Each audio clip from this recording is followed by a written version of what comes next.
السلام عليكم، ازيكم يا حلوين؟ النهارده اول فيديو ليا على القناه ويا رب يعجبكم. حبيت النهارده ان انا اعمل وصفه بسيطه جدا. يعني بالنسبه للسمك كتغيير. آه عن بديل مثلا ان احنا بنعمل على طول نشوي السمك او نقليه. فحبيت ان انا النهارده اعمله سنجاري. طبعا انا معايا حوالي كيلو من السمك البوري. آمم، وناخد بالنا طبعًا إن أنا في الأول غسلته كويس جدًا، نقعته في محلول عبارة عن 4 معالق ملح، معلقتين ليمون، ومعلقة خل. نقعته حوالي نص ساعة، وبعد كده ابتديت إن أنا أغسله كويس جدًا من المحلول، أغسله بمَيّة فاترة كويسة جدًا علشان طبعًا ما يتهريش مني. وبعد كده أصفيه، وبعدين ابتديت ان انا احطه في التتبيله بتاعته. طبعا انا عامله له تتبيله زي ما انتم شايفين كده. قطعت حوالي بصلتين وسط، مع 2 فلفل، و2 فلفل طبعا مش حامي يا جماعه لان انا معايا اطفال.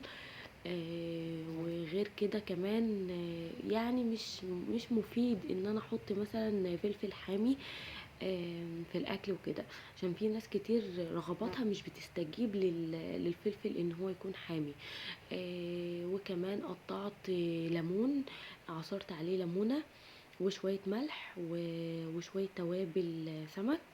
وبعد كده جيت ان انا احطه في الصينيه، فردت طبعا زيت في الصينيه، وبعد كده ابتديت ان انا احط عليه الخضار اللي انا عملته. فلقيت ان انا لو حطيت السمك وهو مقفول مش هيشرب من التتبيله قد كده ومش هياخد من طعمها، فمش هستفيد بطعم التتبيله غير من على ظهر السمك بس، او مثلا من جواه كمان. فقلت ان انا عايزه اغير من الطعم شويه. لان انا شويه يا جماعه مش بميل للسمك البوري، انا بميل للاصناف التانية من السمك عن البوري شويه. فده كتغيير في طعمه. ابتديت طبعا ان انا افتح السمك من قلبه كده زي ما انتم شايفين.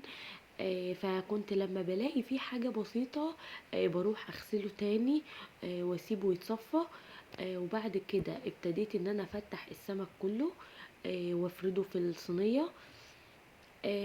بتجيب صينية مثلا، بجيب صينية على قد المقاس اللي انا بحس ان هو هيتناسب مع كمية السمك اللي معايا. فزي ما انتوا شايفين طبعا ان البوري اصلا بيتقطع بسهولة جدا.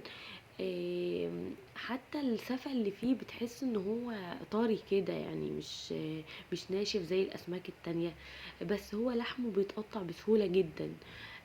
ابتديت طبعا ان انا افتح السمك كله، وفتحته وحطيته في الصينية. قبل اي حاجة قلت مثلا ان انا اشربه التتبيلة كويس جدا.